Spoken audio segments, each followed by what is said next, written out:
gonna try. Wow, neat. Give me a break. I don't like this. Whoa! What's happening?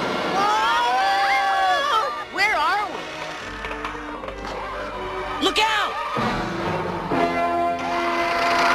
Fear not, stranger. Barbarian, magician, thief, cavalier, and acrobat.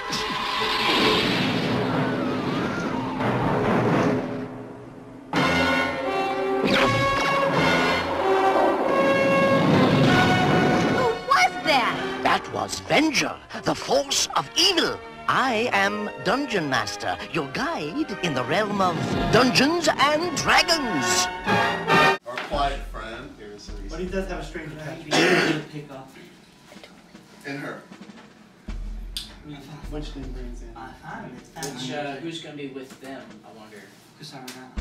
Well, we're one person over because naturally Yeah, he's kind of stuck. He does not exist a But we'll take True. her, There are some people that book file leaks though. you, Seriously? A 4 vocal file? Me. Are they making I'm not seeing any.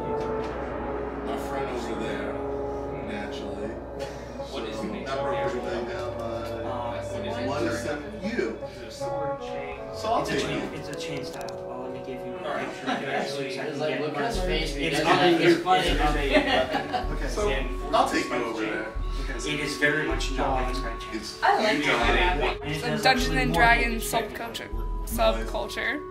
The DM, I have a wider variety of things that I do. started playing when I was 4 years old. It's just your imagination got into a fantasy. Pretty much all love the game.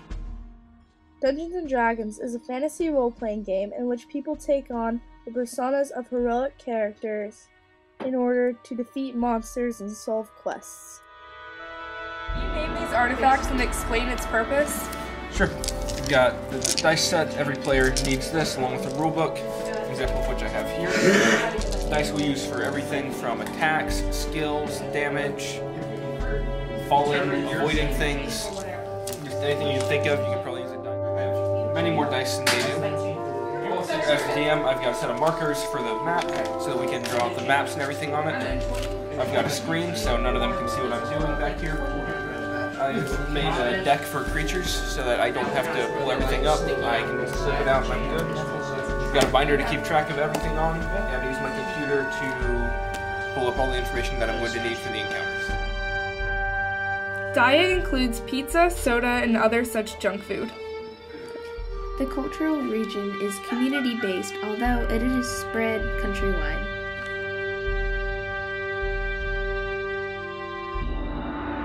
Are there levels of like where you have to acquire?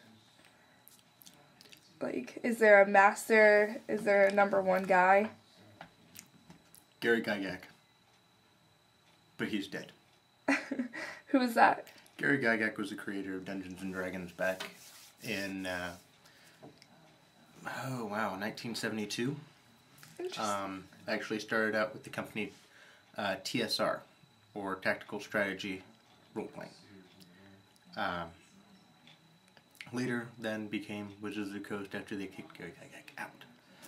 So, he's the only headmaster, I guess you could say, of the thing. Other than that, it's all based on a individual system. You know, game per game, there's always a different, well, not always, but generally a different dungeon master who actually runs the game, and then different players. The dungeon master, his role, just to sit there and pretty much create the story. It's more of a choose-your-own-adventure type of environment. Dwarves versus elves, is one higher than the other? Not necessarily. I mean, if you go to the dwarf, they might have like a higher leader, be a king or whatever the dwarves call their leader. With the elves, it depends on what race of elf you are. If you're Are there terms that only D&D players use? That depends on how obsessed you are with the game.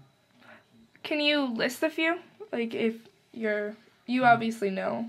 Yeah, but it really depends, because it's like the terms people would use are wizards, warlocks, the stuff of It depends on what D&D campaign you're doing, but the most odd names that I've ever seen people using was the character names, and then my old mentor himself, he used the word pancakes. What is pancakes? What are those? It was his key word for his activation of his instant death spell. Got it. So that's kind of like the jargon is based on each campaign. It's based on each campaign. It's based on anyone's imagination. You can use anything. Right. So, any word, there really is no specific word to D&D that's not in real life as long as it's from your imagination. Not really. I mean, some of the things we say in D&D, we also say in the real world. How can you identify the players of Dungeons & Dragons? Is there any kind of physical appearance, like their dress, or how they carry themselves? Is there anything like that you can pick out? We're supposed to look like Revenge of the Nerds style now. I see, yeah. I was just asking. It's one of the questions. Okay. Does this look like a Revenge of the Nerds style person? You can walk into a college and see the kids that do geek out and play Dungeons & Dragons and see the ones that don't. And generally the ones that do geek out and play Dungeons & Dragons are the 4.0 students, and the ones that don't are the ones failing. Nope. How does the Dungeons & Dragons culture organize themselves? Basically, the way we organize ourselves is by different races. Is there a challenge one must overcome in order to be accepted into the group? Yes. What is that? You can't be a retard. So you need to have an understanding. You need to have a basic understanding of general things like math and things like that. Just your average stuff. I started playing when I was 4 years old. So, it's not that terribly difficult, but you need to be able to at least read. So the culture is very accepting of any member who would like to join? More accepting of the hotter women. Teach my DM a current lesson, because my DM is a newbie. And my role, it's not the personal role of everyone in D&D, but my role is to screw with the DM. I make him think. I make him have to do his math. I make him have to do many dice rolls in order to deal with me. I guess the only real goal is to just have fun and enjoy yourself. I really don't have any ambitions except to try to get along with the people I play with, show that I can contribute to the group in my own little quiet way. What do players expect from one another? Respect. That's pretty much it. Not being a complete... wait, I gotta change my words here, don't I? Nincompoop? Yes. Yeah. We'll use that now. Never say that word again. Are there any taboos?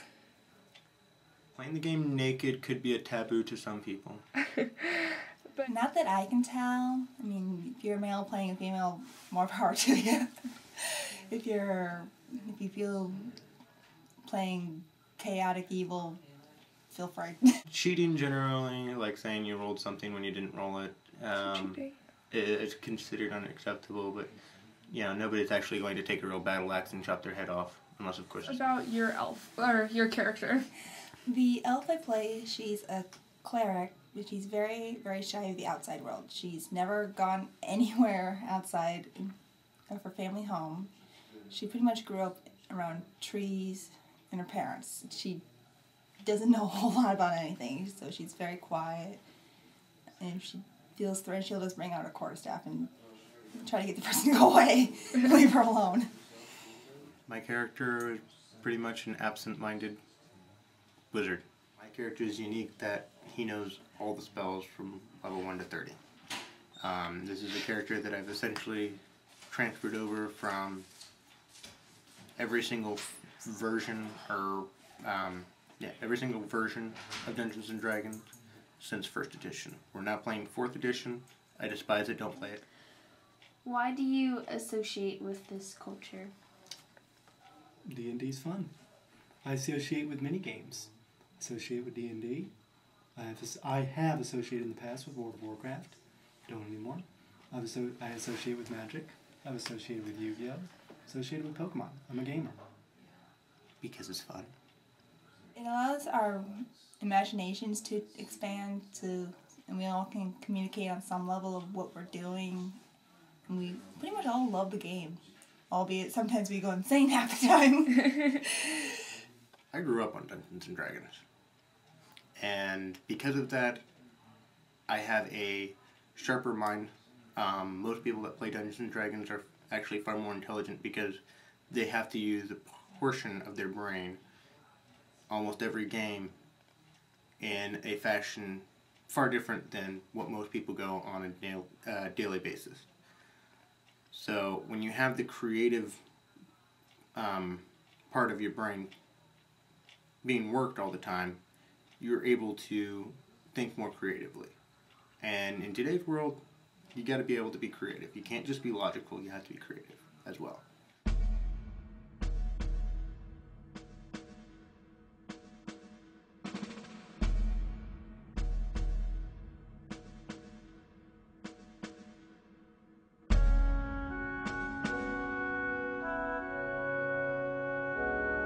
The stereotype that only nerds play Dungeons and Dragons is a fallacy.